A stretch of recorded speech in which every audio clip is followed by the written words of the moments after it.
নমস্কার বন্ধুরা, বং life with গার্গীর নতুন একটি ব্লগে আপনাদের অনেক স্বাগত জানাই। আশা করি যে যেখানে আছেন সকলে ভালো আছেন, সুস্থ আছেন। আমিও ঈশ্বরের কৃপায় ভালোই আছি, সুস্থ আছি। এই যে সকালবেলা আবার আমি এসে উপস্থিত হয়ে গেছি ব্রেকফাস্ট নিয়ে। দেখতেই পাচ্ছেন যে আজকে ওটসের একটা চিল্লা আর তার সাথে টমেটো কেচাপ নিয়ে বসে পড়েছি খেতে। কারণ এটা একটা হোল মিল আর কি, যে টিফিনে হোক বা সকালবেলার ব্রেকফাস্টে হোক খুব তাড়াতাড়ি করাও যায়। ডিম, সাথে ওটস আর একটু 1 চামচ ময়দা আর কিছু সবজি যা আপনাদের কাছে অ্যাভেলেবেল থাকে তাই দিয়ে বানিয়ে ফেলতে পারেন এটি। চলুন খেয়ে দিয়ে এরপর রান্নাঘরে যাই। দেখতে পাচ্ছেন বন্ধুরা, রান্নাঘরে এসে গেছি আর এদিকে ভাত ফুটতে শুরু করে দিয়েছে। আর দেখি এরপর মা আজকে কি কি রেসিপি আনে আপনাদের জন্য। মা দেখতে পাচ্ছি এখানে কিছু একটা বাটা হয়েছে, তো বেশ অন্যরকমই লাগছে। কি বাটা বলো তো, বুঝতে পারছি না। এটা ডাঁটার শাক বাটা। ডাঁটার শাক বাটা। কি কি করে বেটেছো একটু বন্ধুদের সঙ্গে শেয়ার করো তো। এটা একটু নুন দিয়ে সেদ্ধ করে নিয়েছি। কি শাকটাকে? হ্যাঁ। আচ্ছা, শাকটাকে নুন দিয়ে সেদ্ধ করা হলো। হ্যাঁ। তারপরে হলো একটু রসুন আর কালো জিরে আর শুকনো লঙ্কা শুকনো খোলায় নেড়ে নিলাম। আচ্ছা, নিয়ে এবার শাকটার সাথে রসুন ওইগুলো দিয়ে মশলাগুলো দিয়ে আর মিক্সিতে পেস্ট করে নিলাম। আচ্ছা, পেস্ট করে এইরকম দেখতে হয়েছে। এরকম দেখতে। আচ্ছা, এরপরে তাহলে কি করা হবে সেটা দেখি তাহলে। হ্যাঁ। আচ্ছা, এরপরে আর কি ফ্রাইং প্যানে একটু সর্ষের তেল দিয়ে দেওয়া হচ্ছে, দেখতে পাচ্ছি। তারপরে এক ফোঁটা নুন দিয়ে দিচ্ছি। তারপরে এতে 1 ফোঁটা নুন দিয়ে দেওয়া হলো তেলের ভিতরে। আর ওই যে শাকের যে পেস্টটা, সেই শাকের পেস্টটা ওতে দিয়ে দেওয়া হচ্ছে। আচ্ছা, এটা একটু দিয়ে ওই নাড়িয়ে চাড়িয়ে নিলেই হয়ে যাবে। বাহ, এটাও খুব সহজ। আর গরম ভাতে তো এই ধরনের শাক বাটা ভীষণই ভালো লাগে খেতে, তাই না? হ্যাঁ, খুব সুন্দর লাগবে। আচ্ছা, বাহ। আর ডাঁটা শাকটাকে সেদ্ধ করতে কতক্ষণ সময় লেগেছে? 2 মিনিট। 2 মিনিট? তাহলে তো এটা মানে সেই 5 মিনিটস রেসিপি হয়ে গেল। 5 মিনিটেই তৈরি হয়ে যাবে, তাই না? তেমন কিছু ইয়েও না, আর বেশ সুন্দর একটা গন্ধ বেরিয়েছে কিন্তু, তাই তো? বাহ। তো বন্ধুরা, আপনারা কারা কারা এই ডাঁটার শাক বাটা খেয়েছেন তারা অবশ্যই কমেন্টে জানাবেন। আর যদি না খেয়ে থাকেন তাহলে অবশ্যই এইভাবে রেসিপিটা ট্রাই করে দেখতে পারেন। আশা করি ভালো লাগবে। গরম ভাতে যে কোনো ধরনের এই শাক ভর্তা ভীষণই ভালো লাগে খেতে। এমনি আমরা মূলত শাক ভাজা ঠাজা খাই, কিন্তু আজকে আমরা কিন্তু অন্যরকমভাবে এই শাকের রেসিপিটা দেখতে পাচ্ছি মা বানিয়েছে। যাই হোক, দুপুরবেলা যখন খাবো তখন আপনাদের সঙ্গে শেয়ার করবো যে কেমন খেতে লাগছে। স্বাদটা, গন্ধটা যেরকম উঠেছে তাতে তো খুব ভালোই লাগবে আশা করা যায়। দেখতেই পাচ্ছেন খুব সুন্দর করে এটাকে একটুখানি এই তেল দিয়ে তাতে একটুখানি নেড়ে নেওয়া হচ্ছে। নেড়ে কতক্ষণ নাড়তে হবে? মোটামুটি এই 1-2 মিনিট। আচ্ছা, 1-2 মিনিট নাড়লেই এটা রেডি হয়ে যাবে। তাহলে ফাইনাল লুক নিয়ে আমি আসছি। এই দেখুন রেডি হয়ে গেছে আমাদের ইয়েটা, শাকের ভর্তাটা। এই যে ফাইনাল লুক হচ্ছে এটা। এরপরে বাটিতে তুলে নেওয়া হবে। হাতে দেখতে পাচ্ছি এটা মাছ। কি মাছ এটা? এটা আর মাছ। আর মাছ। তো আর মাছের আজকে একটা নতুন রেসিপি আমরা শিখব। তো যে রেসিপি শিখবো তার নামটা কি? তার নাম আদা ভাঙা। আদা ভাঙা? আর মাছের আদা ভাঙা। আচ্ছা, আদা ভাঙা ঝোল শিখবো। তার জন্য প্রথমে তুমি নুন হলুদ মাখিয়ে রেখেছো দেখতে পাচ্ছি মাছটায়। এটাকে তুমি এই যে তেল বসিয়েছো, তেলে ভেজে নেবে। আচ্ছা আচ্ছা, তাহলে তুমি ভেজে নিয়ে এসো, কারণ কি মাছ প্রচণ্ড ফোটে। তুমি সাবধানে মাছটা ভেজে নিয়ে এসো, তারপরে আমরা আবার দেখছি। ঠিক আছে। এই যে মাছ মোটামুটি ভাজা চলছে, লাল লাল হয়েই গেছে। এবার কি তুলে নেওয়ার পালা? আচ্ছা, এবার মাছগুলো তুলে নেওয়া হবে।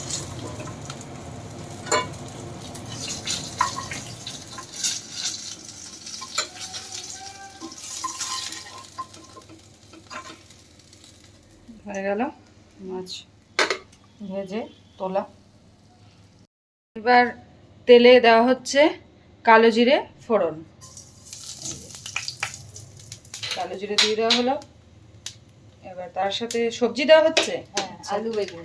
আচ্ছা, আলু বেগুন দিয়ে আর মাছের আদা ভাঙা ঝোল হবে। আপনারা সেটারই প্রিপারেশন দেখতে পাচ্ছেন। এই যে আলু বেগুনটাকে একটুখানি ভেজে নেওয়া হচ্ছে। আচ্ছা, এর সাথে অ্যাড করা হচ্ছে যেমন রোজগারের মশলাপাতি দেখি কী কী দেওয়া হয়। প্রথম দিয়ে দেওয়া হচ্ছে স্বাদ মতো লবণ, তার সাথে দিয়ে দেওয়া হচ্ছে পরিমাণ মতো হলুদ গুঁড়ো, এরপর এর সাথে দিয়ে দেওয়া হচ্ছে ধনে গুঁড়ো, জিরে গুঁড়ো, আচ্ছা আর কিছু নয়। এই দিয়ে লঙ্কা দেবো। আচ্ছা, ঝাল করার জন্য কাঁচা লঙ্কা দেওয়া হবে এর সাথে, আর কোনো মশলা নয় তো? আচ্ছা ঠিক আছে, তাহলে এইভাবে নাড়াচাড়া করে কতক্ষণ পরে আবার আসছি আমরা? 5-7 মিনিট পরে আমরা আসছি। আমাদের ভাজা ভাজা লুকস হয়ে গেছে, তাই তো? এবার ভাজা হয়ে গেছে, এবার এতে কি অ্যাড করছো? গরম জল। আচ্ছা, গরম জল অ্যাড করা হচ্ছে। দিয়ে ফেলো গরম জল, এবার দিয়ে ঢেকে দিতে হবে, তাই তো? মাছটাও দিয়ে দিতে হবে। আচ্ছা, মাছটাও দিয়ে দাও। কাঁচা লঙ্কা সবই। আচ্ছা, মাছ কাঁচা লঙ্কা অ্যাড করা হলো, আর দিয়ে এবারে এটা ফুটবে, নামানোর সময় আদা বাটাটাকে দিয়ে একবার ফুটে উঠলেই না, ও তবেই আদা ভাঙা? তবেই আদা ভাঙা। আচ্ছা, আর হলে মাছই ভেঙে দিতে হবে। ঠিক আছে, ঢেকে দাও। ঠিক আছে, এরপরে ফুটে উঠলে তারপরে আবার আসছি, সঙ্গে থাকুন। যে ঝোল একদম ফুটছে, এর মধ্যে হচ্ছে লাস্ট আমাদের যে উপকরণ সেটা অ্যাড করা হচ্ছে, সেটা হচ্ছে আদা বাটা। এই যে আদা বাটা দিয়ে দেওয়া হলো, তাতেই এই নামকরণ আদা ভাঙা। আমি তো ভাবলাম মাছগুলোকে ভেঙে আদা ভাঙা হয় আর কি। বাহ, সুন্দর একটা গন্ধ বেরিয়েছে কিন্তু। বাহ, এবার রেডি? হ্যাঁ, এবার নামিয়ে নিলেই হয়ে যাবে? একবার একটু ফুটে উঠলেই নামিয়ে নেওয়া হবে। এই যে ঢেকে দেওয়া হলো, এবার ফুটে ওঠার পরে নামিয়ে ফাইনাল লুকটা নিয়ে আসছি আপনাদের সাথে, সঙ্গে থাকুন। এই যে আমাদের ফাইনাল লুক, আর মাছের আদা ভাঙা রেডি। এবার এটাকে ঢেলে নেওয়া হচ্ছে।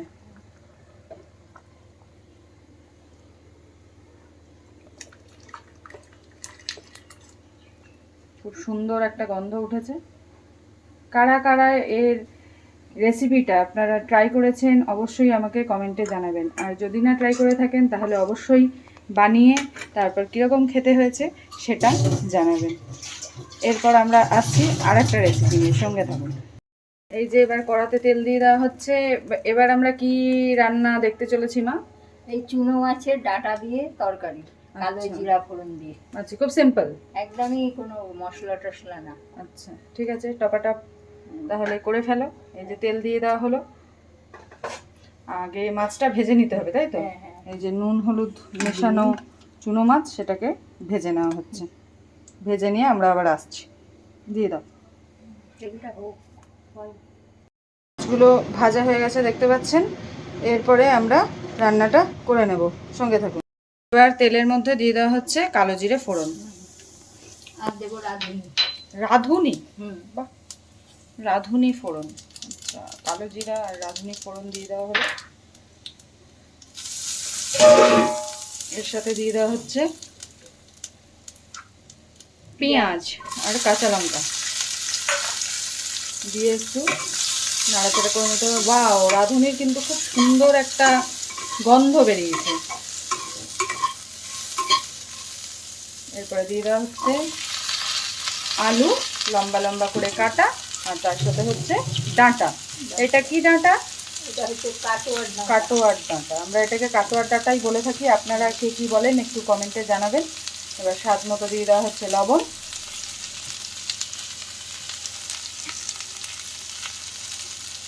আর তার সাথে দিয়ে দেওয়া হচ্ছে পরিমাণ মতো হলুদ গুঁড়ো।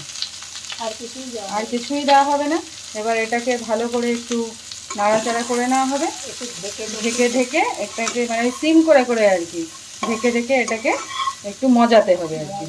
মজিয়ে তারপরে একটু জল দিতে হবে, তাহলে এটা মজিয়ে নিয়ে তারপরে আমরা আবার আসছি, সঙ্গে থেকে।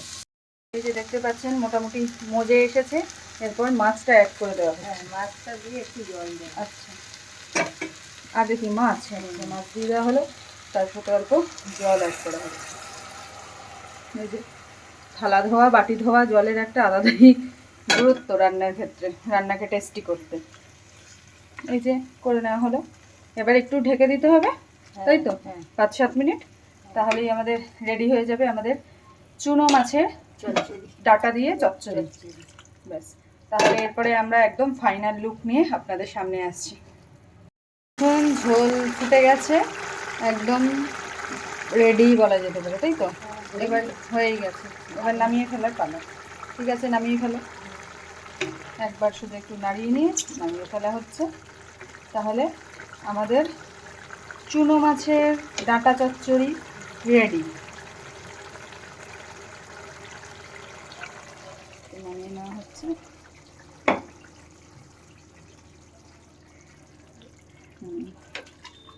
ব্যাস, আজকের মতো আমাদের দুপুরের রান্নাবান্নার এখানেই আজকে সমাপ্তি।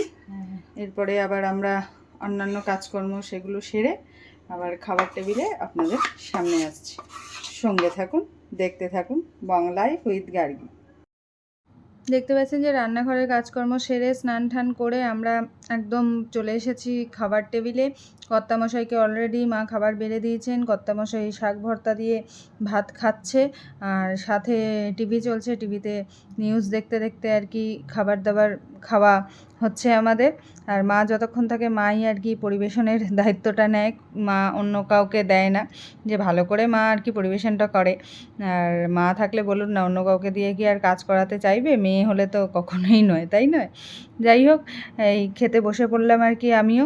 আজকে অনেক কিছুই মেনু হয়েছে, 2 রকমের মাছের তরকারি, আবার তার সাথে হচ্ছে শাক ভর্তাটা। শাক দিয়েই কিন্তু পুরো ভাতটা খেয়ে নেওয়া যায়, এত সুন্দর আর কি শাকের গন্ধ উঠেছে। তো যাই হোক, এই কদিন ছুটিতে একটু ভালো করে বসে ঝিরিয়ে খেয়ে নিই, আবার ছুটি শেষ হলে তো তার সম্ভব হবে না। তাহলে আজকের ব্লগটা এই পর্যন্তই শেষ করছি। যদি কিছু ভালো লেগে থাকে তাহলে please like, comment and share করবেন। আর যারা অলরেডি চ্যানেলের সাথে যুক্ত হয়ে গেছেন তাদেরকে অনেক ধন্যবাদ। আর যারা এখনও যুক্ত হননি তারা প্লিজ সাবস্ক্রাইব করে ফেলুন চ্যানেলটিকে, তাহলে রোজ যে ভিডিও আমি আপলোড করি সেটা আপনারা সময় মতো নোটিফিকেশান পেয়ে যাবেন এবং দেখতে পাবেন। আর ফেসবুক থেকে দেখতে থাকলে ফলো করে দেবেন পেজটিকে, তাহলে রোজ আপনি ভিডিওগুলো দেখতে পাবেন। অবশ্যই আপনাদের সাপোর্ট, সহযোগিতা, ভালোবাসা কাম্য, নয়তো আমরা পথ এগোতে পারবো না। যাই হোক, সকলে ভালো থাকবেন, সুস্থ থাকবেন। দেখা হবে আরেকটি ব্লগে, ততক্ষণের জন্য টাটা।